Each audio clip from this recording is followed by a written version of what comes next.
Dar sunt umblat pe lumea aceasta, de tot ce-mi bun și-am îndurat, de ochii plânși, scăldați în lacrimi, de brazul frânt, nemângâiat.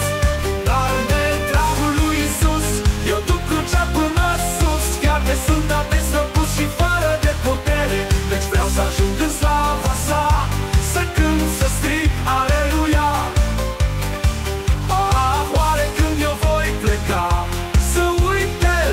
Și durere.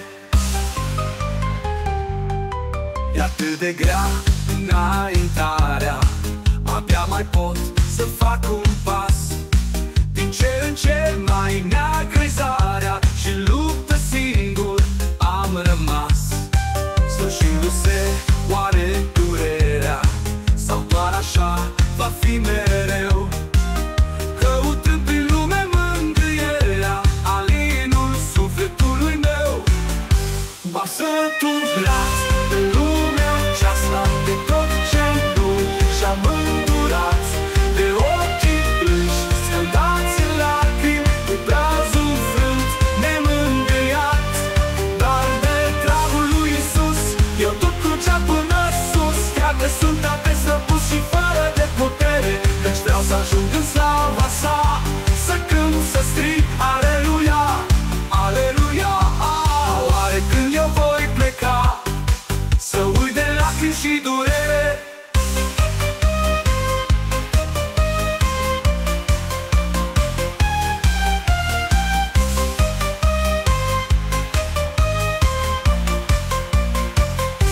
E atât de grea înaintarea, abia mai pot să fac un pas.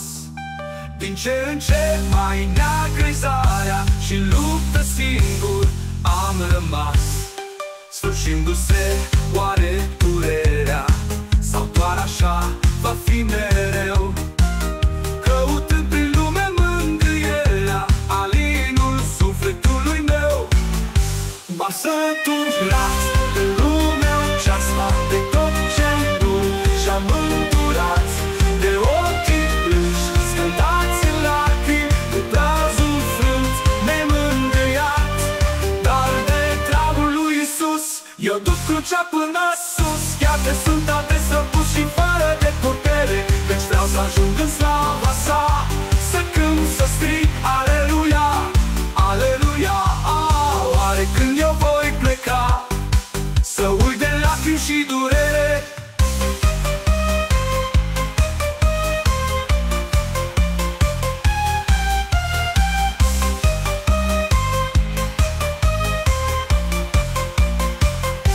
M-am săturat de lumea nu